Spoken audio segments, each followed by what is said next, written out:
Maka nama saya Chris Evan dari kelas pagi C Manajemen NIM 18104167757. Pada kesempatan kali ini saya akan menjawab soal UTS mata kuliah Analisis Lingkungan Bisnis dalam bentuk video record.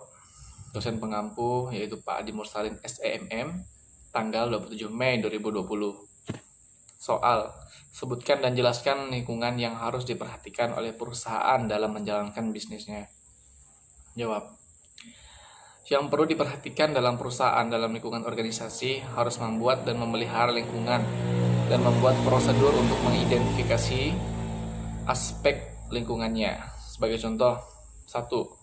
Dekat dengan target market atau target pasar. Pastikan siapa target pasar produk Anda. Apakah untuk kalangan tertentu, umur tertentu, atau mungkin lebih spesifik lagi. Nah, satu nilai tambah untuk toko Anda bisa menjangkau market lebih dekat, sehingga pelanggan lebih mudah untuk mengunjungi, lebih hemat waktu serta biaya bagi pelanggan. Kedua, mudah terlihat. Bisnis retail apalagi distro fashion, lokasi yang strategis dan gampang atau mudah dilihat akan sangat memudahkan dan membuat pelanggan itu tertarik dan meminimalisir biaya promosi. Ketiga, traffic. Arus lalu lalang orang atau kendaraan untuk konsep toko atau distro yang menganut konsep independent store atau berdiri sendiri di luar komplek pertokoan, pusat perbelanjaan, mall. Kepadatan arus akan berpengaruh terhadap jumlah pengunjung toko. Keempat, akses. Akses penting juga diperhatikan. Arus lalu lintas apakah satu arah atau dua arah. Apalagi letak toko kita ada pada sisi arah orang pulang beraktivitas atau arah orang berangkat. Bagaimana pelanggan mudah mengakses menuju toko kita? Apakah ada media jalan sehingga perlu memutar balik apabila menggunakan kendaraan? Yang kelima, sharing area atau monopoli area. Pertimbangan pemilihan lokasi seperti ini sama-sama mempunyai risiko. Sharing area adalah lokasi yang kita pilih dengan alasan di lokasi tersebut sudah ada toko sejenis atau kompetitor. Sedangkan monopoli area adalah lokasi yang benar-benar belum ada pesaing dengan risiko kita harus mengeluarkan biaya ekstra untuk mempromosikan toko kita. Perlu usaha, waktu, dan biaya.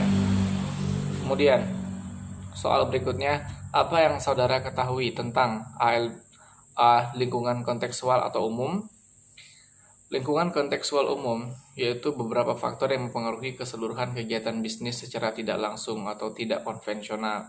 Faktor-faktor dalam lingkungan umum dapat memberikan dampak yang luas dan menyeluruh kepada semua perusahaan dalam suatu perekonomian.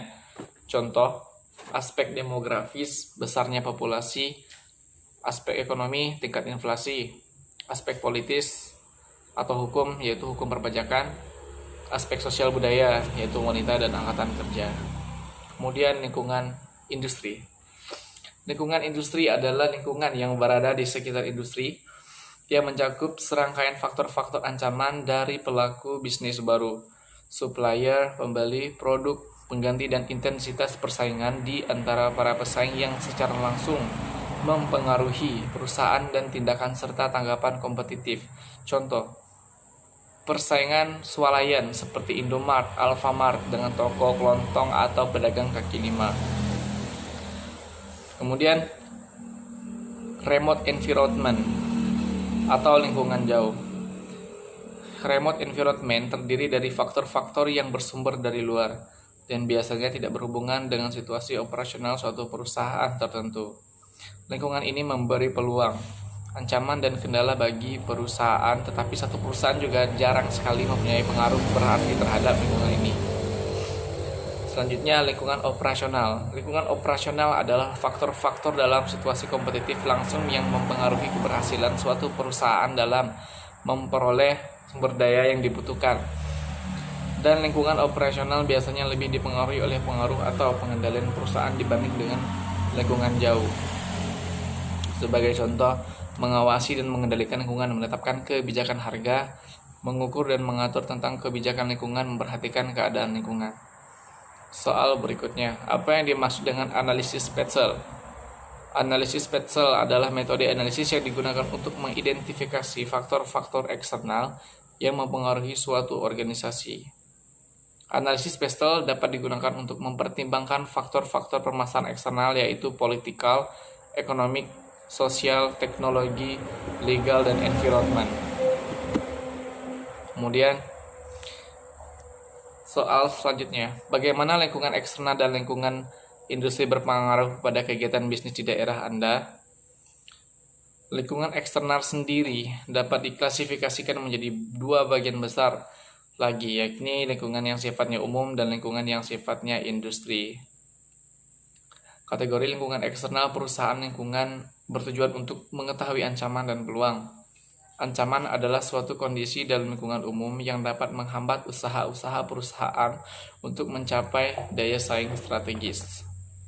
Dalam analisis lingkungan industri, perlu dilakukan pengkajian kelompok yang berkepentingan dari perusahaan dalam suatu industri, yaitu pemasok dan pelanggan, serta tiga pemain utama yang berperan dalam industri yaitu perusahaan, para pesaing, dan pelanggan.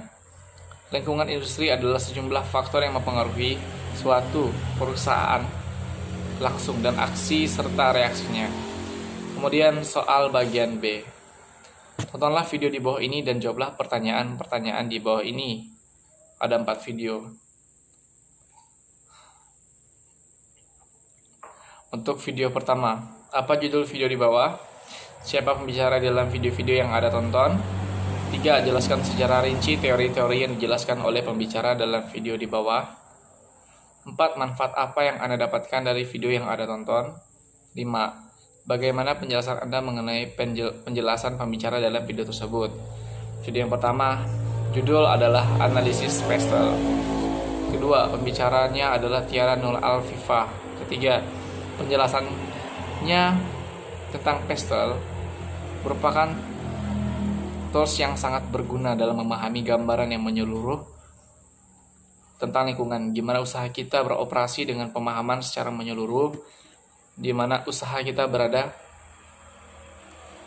pada saat kita mengambil kesempatan yang ada serta dan memberikan kesempatan untuk meminimalisir risiko dan ancamannya yang ada dalam usaha kita. Petzl itu sendiri terdiri dari politik, ekonomi, sosial, teknologi, law, dan environment. Kemudian, manfaat yang saya dapatkan ialah saya bisa memahami gambaran yang menyeluruh tentang lingkungan, gimana usaha kita beroperasi dan memberikan kesempatan yang ada dengan meminimalisirkan risiko dan ancaman yang ada. 5. Penjelasan saya tentang si penjelas sangat jelas dan tidak terlalu gegabah, sangat bermanfaat, dan juga penjelasannya tepat. Yang saya maksud dengan tepat adalah tidak terlalu berbelit-belit. Kemudian untuk video kedua. Video kedua judulnya Analisis SWOT Perhitungan. Pembicaranya Emron. Pembicara menjelaskan tentang bagaimana cara perhitungan bobot dan rating dalam analisis SWOT atau SWOT dengan mudah. Strategi ini tidak asing lagi didengar oleh mahasiswa. SWOT terdiri dari 4 kata, yaitu strength, weakness, opportunity, and threats. Artinya kekuatan, kelemahan, peluang, dan ancaman. Selanjutnya, bagaimana cara perhitungan secara cepat dengan menggunakan program Microsoft Excel dalam sebuah tabel faktor internal. 4 manfaat dari video di atas, saya bisa belajar mengerjakan atau menghitung bobot dan rating dalam analisis SWOT dengan mudah dengan Microsoft Excel. 5. Penjelasan yang dijelaskan oleh pembicara lumayan jelas, tidak terlalu terburu-buru, santai, singkat, padat, dan jelas. Dan ada sedikit yang saya kurang paham karena saya sendiri belum mencobanya. Saya akan coba. Kemudian video ketiga, judul Konsep bisnis dan lingkungan bisnis. Pembicaranya Aryanis Chan. Ketiga, penjelas konsep bisnis dan lingkungan bisnis adalah aktivitas yang menyediakan barang atau jasa untuk dijual dengan maksud mendapatkan laba atau profit atau keuntungan. Dia mengatakannya mencoba membuat dengan definisi bahwa bisnis adalah suatu aktivitas atau usaha individu yang terlegalisir untuk menghasilkan, menyalurkan, menjual barang dan jasa guna mendapatkan laba dalam memenuhi kebutuhan masyarakat. Apapun jenisnya, bisnis itu tentunya bertujuan mencari keuntungan. Yang kita ketahui adalah selisih antara penerima dengan biaya-biaya.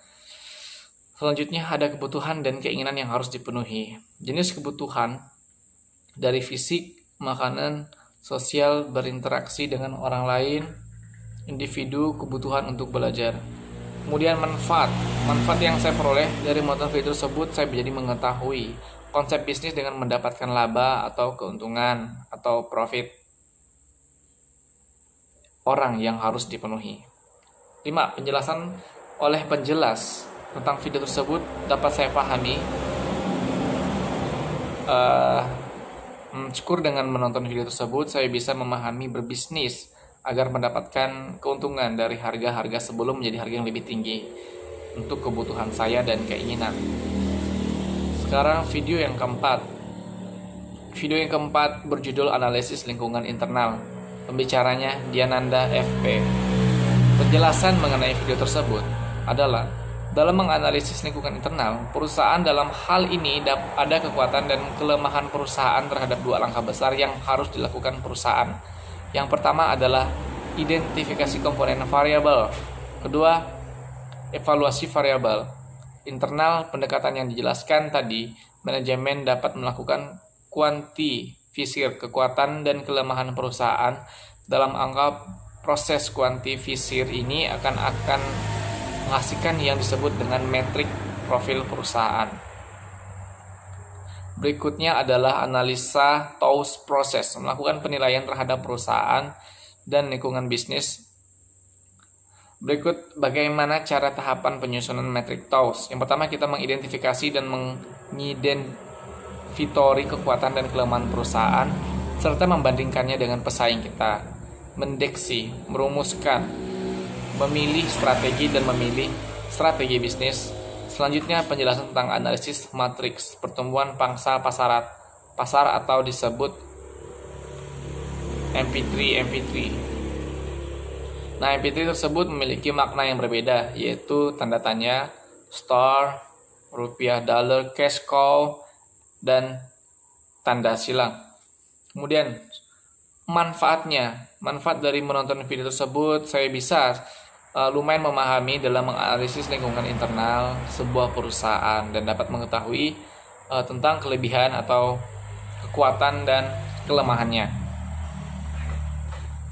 Kelima, penjelasan saya mengenai penjelasan video tersebut lumayan jelas, mudah dipahami, tidak terlalu gegabah, tidak bertele-tele, dan penjelas pun menjelaskannya dengan santai. Baiklah, mungkin cukup sekian jawaban UTS ALB video dari saya. Saya mohon maaf jika ada kata yang kurang tepat. Sekian dan terima kasih.